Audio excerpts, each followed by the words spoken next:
What is up, you guys? Welcome back. Whether you're new here or you're returning, I'm so happy to have you.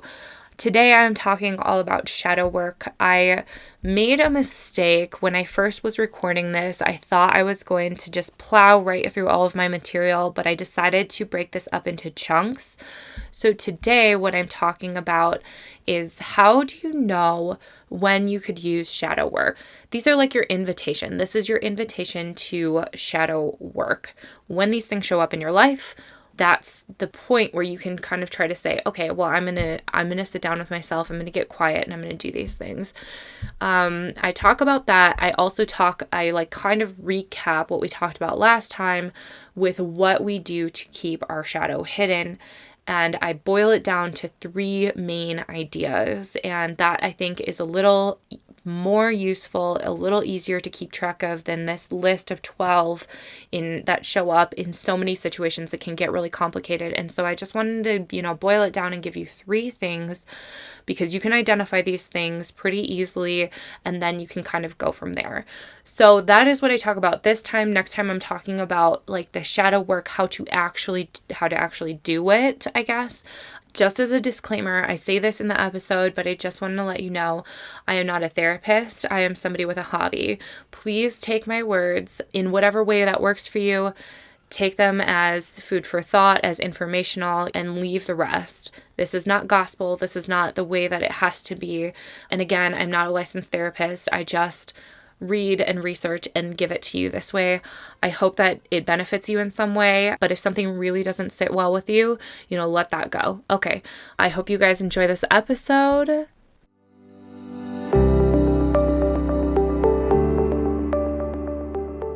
Welcome to the Get Out of Your Head podcast, where we talk all about the stories that keep you stuck, blocked from manifesting what you really want, and away from your authentic life. I am your host, Sarah, from Spirit, Mind, Body.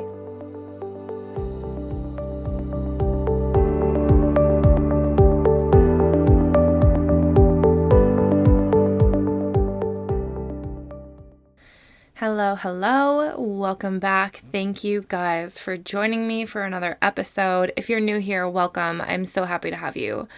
Today we are talking all about shadow work. For the last few episodes, we've been talking about the shadow. We've talked about what it is. We've talked about how your ego, these tricks that your ego uses to keep the shadow hidden, why we don't like to confront it, all of these things. And today we're talking about shadow work. If you don't know, shadow work is sort of just this term that people use to describe what it looks like when we work with the shadow. What does it look like when we decide to dive in, when we decide to confront, dig up, whatever we need to do with the shadow in order to integrate it and make it useful in our lives instead of hiding from it, running from it, denying it, etc. So today we're talking all about shadow work, and I think that this was really my introduction to the shadow. I think that this is the term that most people use when they talk about the shadow work, right? Because obviously we want to know the how-to, but I do think that it's helpful to explain and conceptualize what we're talking about before we talk about the how-to. So everything that we talked about in the last couple of episodes has sort of led us up to this. So if you missed those episodes, I'd highly recommend going back and listening to them. They're just the episodes 2 prior to this one. Where after this, we're not going to be done talking about the shadow. There's so many things. I just read a quote this morning that said, "So much shadow work, so little time," and isn't that the truth? We could do this shadow work. When you embark on shadow work, it's just a never-ending hole. You can go as deep as you want to go, and one step is always going to lead you to the next. And so we're just not done talking about it. But I felt like this was an appropriate time to talk about how to confront the shadow, because you want to start working with it, and then we can keep talking about concepts and theories and patterns and all that stuff in subsequent episodes. So with that said, I think that the previous 2 episodes have led us to this point of awareness. And awareness is the first step, but it's not everything. And I think I've talked about this. You can be aware of what you're doing, patterns, bad habits, things you want to change, but it's not everything. And we know this because every single one of us has a bad habit, has a character trait, has a thing that we don't really like about ourselves that we're aware of. And if awareness was everything, then that would be enough to change it. But it's not. There's a shadow aspect at work. This is how I would say that you know that there's a shadow aspect at work because you want to do something about it, but you just can't, or you haven't been able to, right? And so you can listen to all the books, read all the books, listen to the podcast, become inspired by other people's talks, other people's posts, other people's work, etc. But at the end of the day, you have to be willing to go to the depths of your own soul and work with your own darkness. And so my podcast and, any other information or books or things about this that you may come across, let that just be a launching pad for your own work. And this is something that I'm going to say over and over and over again. I just want to emphasize this point right now. No amount of work, other people's posts, other books, or anything like that can match you up with your own shadow. Those are insights that only you can do, and you have to do it by doing the work yourself. Reading about it, I think that sometimes we get in this sort of trap about thinking and reading that we just spin and we read and read and read, or we listen, we absorb all this material. And we want that to be enough to, permeate our subconscious so that we don't have to do the work. And certainly, when you turn it inwards and you're like, okay, well, I'm actually just going to sit down with myself with no external distractions. I'm not going to sit down with a podcast. I'm not going to sit down with a book. I'm not going to sit down with something else that's going to tell me what to do. This is my time to confront my own shadow and to do this myself. And it's a total inward solitude type of activity. And that is where your gold will lie. And no one else can give that to you. No one else is going to be able to hand that to you. You're not going to be able to absorb that through a book or through something else, right? And so all of that to say that this is very important. Not to say that, those things aren't helpful, but at the end of the day, you need to turn it in. Okay. So the way that this is all structured is I'm going to talk about I'm just breaking it down. So first, I'm going to talk about how do you know when you could use some shadow work? What are the key indicators that will point you to, hey, maybe I should sit down with myself, take a little bit of solitude, take some time to pay attention to myself. I'm going to talk about that. Then I'm going to talk about what are the things that keep you from doing shadow work. I sort of talked about this in my last episode, but I really just wanted to hone it in because there were so many things in that list. I think there were 12 or something like that. There are so many things in that list, and it can be hard to keep track of. And so I'm just going to kind of boil it down to 3 main things. I'm going to talk about the mindset that you need to have around shadow work, the mindset that you can have going into it, what's really going to help you when you have this pervasive, all-encompassing mindset. That's what's going to really help get you out of that denying the shadow, shoving things in your closet, and painting over the door. And lastly, I'm going to talk about what my understanding of shadow work is. This, I think, is going to be a little bit longer of an episode, and that's okay, and we'll just roll with it. But just to let you know, as a disclaimer, I'm not formally educated in this. I'm not a therapist. I'm not a psychologist. I just happen to be a person with a hobby, and I feel like it's my soul calling to share these things with you. And so that's where it's coming from. I've never taken a shadow course. So whatever you may know about the shadow is all great. And actually, I think that this is not, it's not a weakness of mine to not know or not having taken courses. It's actually a strength, and it's good because maybe you can take a new perspective. I don't really know exactly what's out there in terms of social media, the shadow. I mean, I've seen some things, not a ton, but where I have derived most of my understanding of the shadow has been through books, authors. I have referenced those authors in the past, but they're people like James Hollis, Robert Augustus Masters, David Rico, and then some people on social media, I guess a little, but that is where I'm getting my material. That's where I'm getting where I understand this. And then, of course, my personal journey with the shadow. This is what's worked for me. And so, like everything I do, this is not an all-encompassing list. Take it for what it is. Take what works and leave the rest. And so with that, let's just go ahead and get started. So let's start with, how do you know when you could use some shadow work? First, so I have 3 things in this list.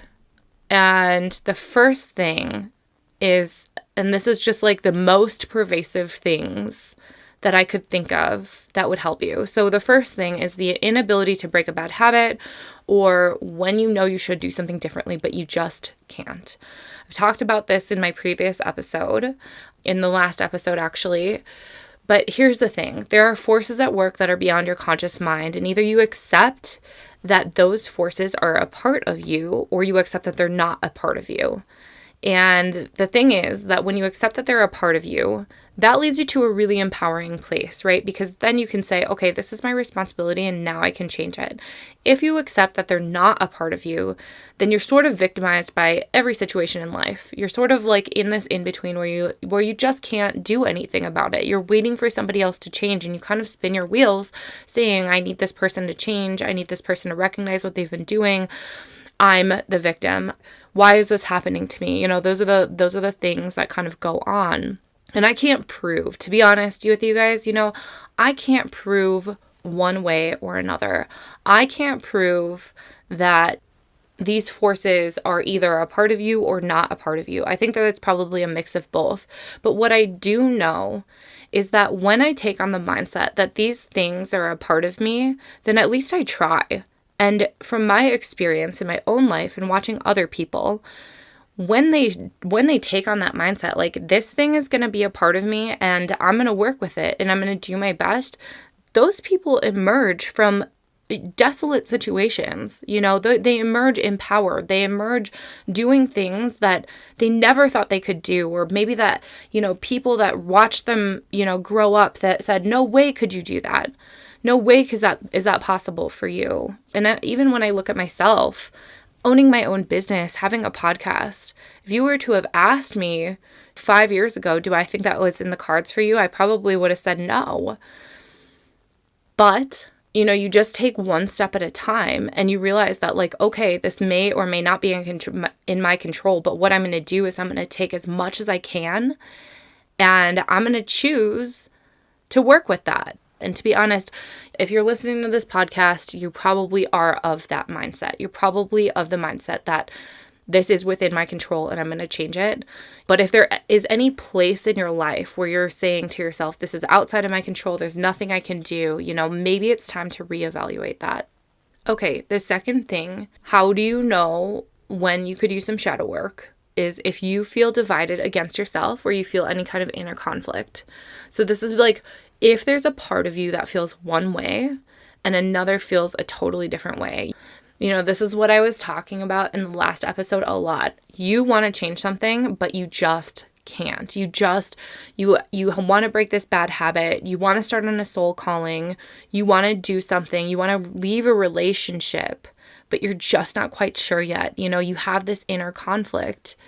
And these are really challenging moments of our lives where we have a choice. You can either choose what is the comfort and security option and what is the growth and struggle and meaning option. And there are two sides to this. Which one is going to make my life more meaningful? Which option, when I'm conflicted, is going to lead to a more meaningful, fuller, more complete life that I would say at the end of the day, when I'm laying on my deathbed, I'm proud to call this life my own. I didn't hold back. And so when you're at this conflict, that's a really good place to embark on some shadow work, because you will figure out what part of you is being pulled towards this comfort and security, or what I would say this ego option, or what part of you is being pulled towards the spirit, the struggle, meaning option, right?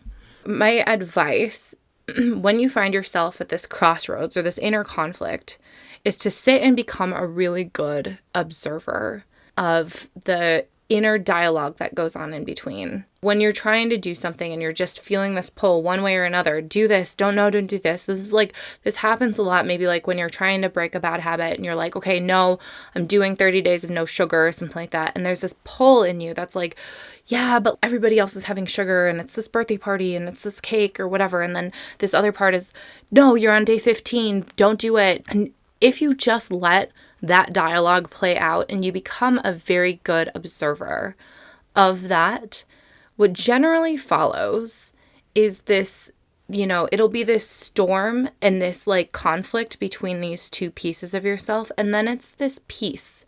It's this quiet peace where both of the voices sort of settle down and you can really think clearly.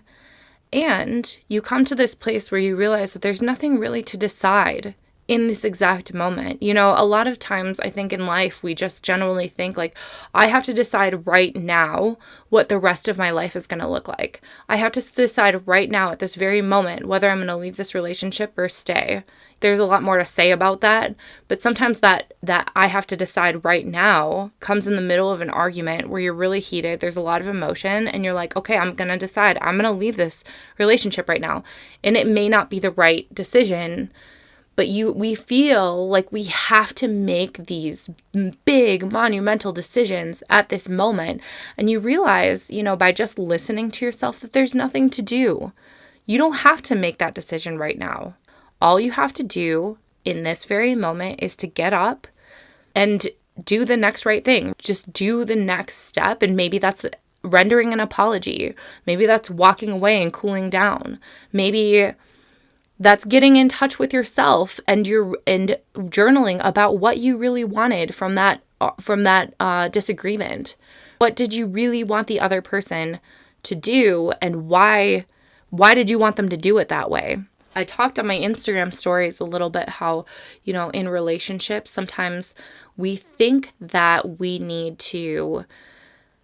jump the gun all the time. What we really want out of an argument, like say we're in an argument or say we're in a relationship, and what we really want out of the other person is like, hey, I needed to feel validated.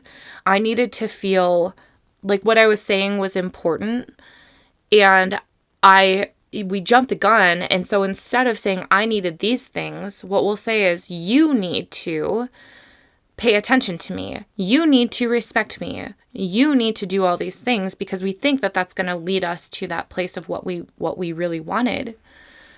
But what we do need to do is slow it down and go back to that baseline. What do I really want? Get quiet. It comes with getting quiet. If there's one thing that I could leave you with that you take away from this whole podcast episode, it's that you need to get quiet. You need to be comfortable in solitude. You need to be comfortable shutting all of the noise out, sitting with yourself, and asking yourself the tough questions and allowing whatever answer to come to you in that moment. Okay, the next one is feeling triggered. And this is like another word that kind of goes around social media all the time. And it's a lot of when you're triggered. And for a long time, I kind of had a hard time with this because I thought that there should be more of a definable aspect to being triggered. And so maybe you get it and I didn't. And I'm just the one that didn't get it. But I like to think of this just to make it tangible. If you're struggling with the same thing, I like to think about it energetically. There's a million stimulus and every single moment that we could take in. Whenever we're scrolling or whenever we're in any kind of social situation, there's a million things that pass through our awareness that we don't get energetically or emotionally worked up about. Being triggered is when you're emotionally worked up about something. And when you think of it energetically, it's because it's a match to something in you that is not quite healed yet, or there's something in you that's still at war. And usually when we're triggered, it's because we have some kind of belief around ourselves and around our relationship to the world and how the world should work. So our beliefs hold so much shadow material. And so maybe actually it should be the other way around. Our shadow contains both conscious and unconscious beliefs. Either way, the way you want to look at it, our beliefs are ridden with so much shadow material. And what I would say is that paradoxically, it almost seems like our conscious beliefs are a little harder to work with than our unconscious beliefs. So let me explain it this way. Your conscious beliefs are ones that you would readily admit, ones that you would say to a friend or to a coworker or anybody else in your life that you would say, yes, I believe this. I believe that kids should respect their parents. I believe that people should respect each other. I believe that everybody should care for the environment. These are your conscious beliefs, and your unconscious beliefs are ones that I would say maybe like that you generally have about yourself. And this is my own experience, but they're things like, your limiting beliefs would be a really good example of your unconscious beliefs. Your unconscious beliefs would be like, I have to struggle with money, or I have to attract this type of person, or my spouse should care for me in this particular way. These are all of your unconscious beliefs, and they're ones that you might not even know that you have these beliefs. You might not say them out loud, but what I would say is that conscious beliefs are almost harder to work with. When something clashes with your conscious belief, it's almost like there's going to be resistance to learning something new because you've already decided that this is the type of person you are, this is the belief that you have about the world, and this is what right looks like. A conscious belief really can take this form of being objectively right almost, instead of, this is just a belief. And an unconscious belief, at least there's not so much resistance. Sometimes you can dig it up and look at that unconscious belief that you had about yourself, say, I have to struggle with money. You can look at that and say, where did I learn that? Oh yeah, my parents always struggled with money. That was what I was taught about the world. Money is the root of all evil. I was taught that they had to struggle all their life. And so I absorbed that. And then you can look at that and say, does that need to be my story? And you can sort of choose a new one. And I think I'm sort of making it seem a little bit more easy than maybe it is, or it's going to be. And the truth is that these things are not so cut and dry. They go so deep. And when you're triggered by a belief, conscious or unconscious, that you have, addressing it is only the first step, right? And it can appear in so many different ways. And you can say, oh, I thought I healed that, or I thought I had addressed that or worked with it. And the truth is that maybe there's more work to do. Okay. So like I said, I was going to talk about what are things that will keep you from doing shadow work. So if you missed it, my last episode, I talked about 12 things that would avoid, or that what your ego does that helps you avoid confronting your shadow. Things that, are getting in the way of you having that relationship with your shadow. 12 is a lot. And to be honest, it's kind of jargony. When you say something like repression or suppression, sometimes it's difficult to say like, okay, how is that really showing up in my own life? And so what I did here is I kind of just boiled it down to 3 things that you could pretty much easily pick up on. If you're honest with yourself, you could say, am I doing this? And having just 3 versus 12 makes it a lot easier to keep track of, and a lot easier for you to start saying, hey, when I do this, this is a red flag. Because if I have to keep track of all 12, well, man, that's kind of a lot of work. Okay, so the first thing is blaming. Blaming can also feel like being victimized. And if you missed it, I did a whole episode on the inner victim, and I will link that in the show notes. That was kind of an older episode, but it's a big deal. The inner victim is going to tell you things like it's somebody else's fault. It's not your responsibility to change this. But the thing about your inner victim is that it leaves you very, very disempowered. If it's somebody else's responsibility to change something, then I'm going to be waiting for them to change it for it to get better. And so blaming puts us in that inner victim space where we're feeling super powerless. And the work here is to start participating in your life in whatever area you feel victimized. So if it's at your work or at your job or a relationship, or maybe your inability to be in a relationship, or it's parenting, or things just not going your way, you have to start seeing your part, no matter how small, and then doing whatever you can do to change it. Move into being a participant of your life in wherever you are dissatisfied, wherever you're telling yourself a victim story. This is why me, this is not my fault. You could straight out say, I was victimized. I'm a victim of this.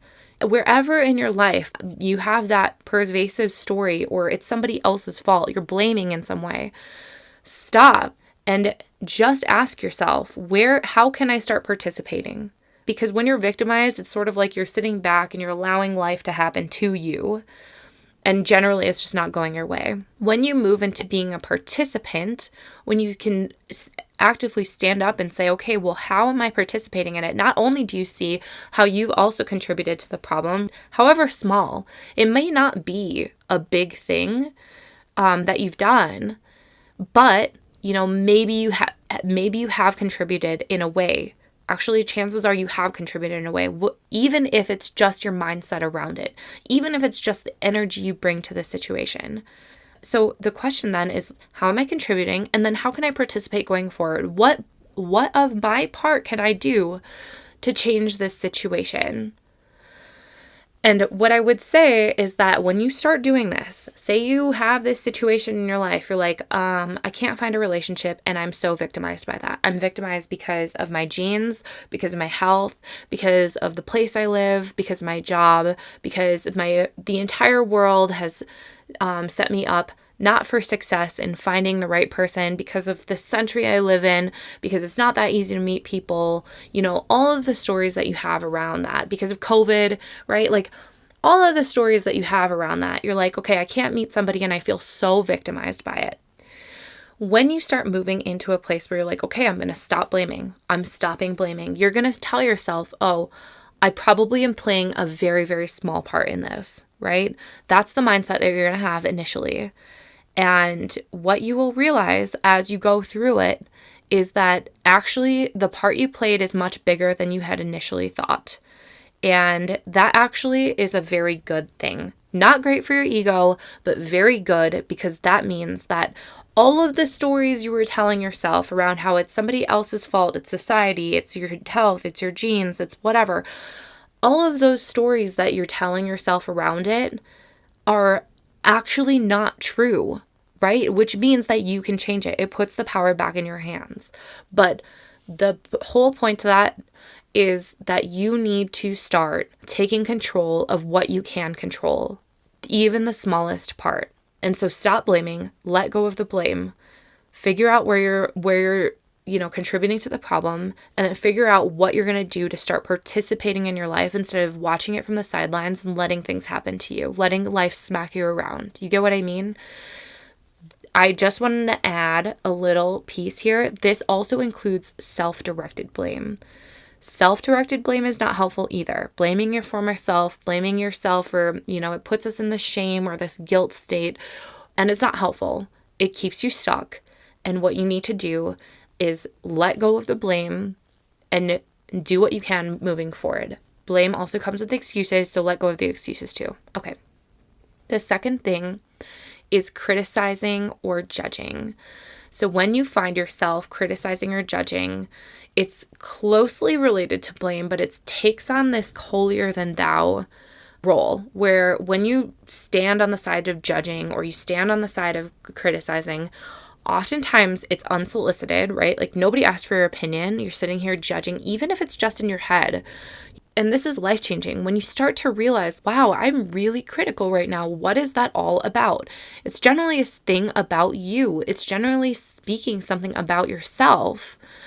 And I'm going to do an episode all about the positive shadow. And so I think that behind a lot of judgment and criticism can be a lot of positive shadow aspects of yourself that you haven't tapped into. So for example, if I judge somebody else on social media for maybe putting themselves out there in a way that I'm not comfortable with, maybe it's a call for me to be putting myself out there, get a little more risky or be a little bit more vulnerable than I have been. Does that make sense? And so when you're judging somebody, say like you are judging somebody about how much money they make or something like that, maybe that's because it's for you. Maybe it's because you are called to make more money too, but you haven't yet tapped into that. You haven't yet figured that out. And so instead of admitting, okay, I haven't made more money, I haven't lived up to my potential, that feels really shitty for the ego, we'll do this comforting thing for ourselves where we tell ourselves, oh, they suck, look at how stuck up they are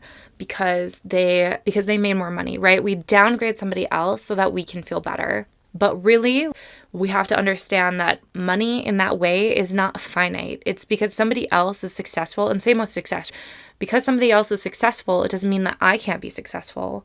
It is calling me to that. And it's just something that I haven't tapped into yet. On the other side, though, it's not always calling you to something positive. I think that that's maybe one of the better things, one of the more positive or uplifting ways to look at this. But also sometimes judging or criticisms could be a way of projecting. It's a way of saying that bad thing exists out there, and so I'm going to blind myself to my own ways in which I do the same thing that I'm asking somebody else not to do. Using others as a scapegoat will allow us to not face the negative things within. And again, it's a way for the ego to feel a little bit better instead of really just being honest about it. But know that as long as you're not honest about it, it objectively doesn't change a thing. If I'm judging or criticizing somebody for being egotistical, and it is blinding me to my own ways that I'm egotistical, it doesn't objectively make me not egotistical. Do you get what I mean? I still am that way. If I'm judging somebody else for, say, not being honest, and I'm saying, oh, I'm always honest, then what I'm doing is I'm blinding myself to my own dishonesty. And so it doesn't make me more honest just to be in denial about it. It just makes me not be able to change it because I can't change what I don't know that I have in my power to change. So start assuming that every judgment or every criticism that you direct outwards is in some way to avoid facing what's within, and start asking yourself that question. And to be honest, not all judgments, not all criticisms mean that there's a shadow aspect at work. You don't know. We don't know that. But I do think that when you start asking that question, you can sort of get to the bottom of it. And I think that you would be surprised as to how many things there actually are to address. Okay, the third thing is any level of avoidance or denial. So I say this all the time, but denial is tricky because it's, like I just said, how do you know what you don't know? You can't change what you don't know. And sometimes denial is like our ego is so effective at denying things that we have told ourselves, especially when we've told ourselves a story around, what we've been denying for years. It gets really difficult to be honest with ourselves and confront ourselves.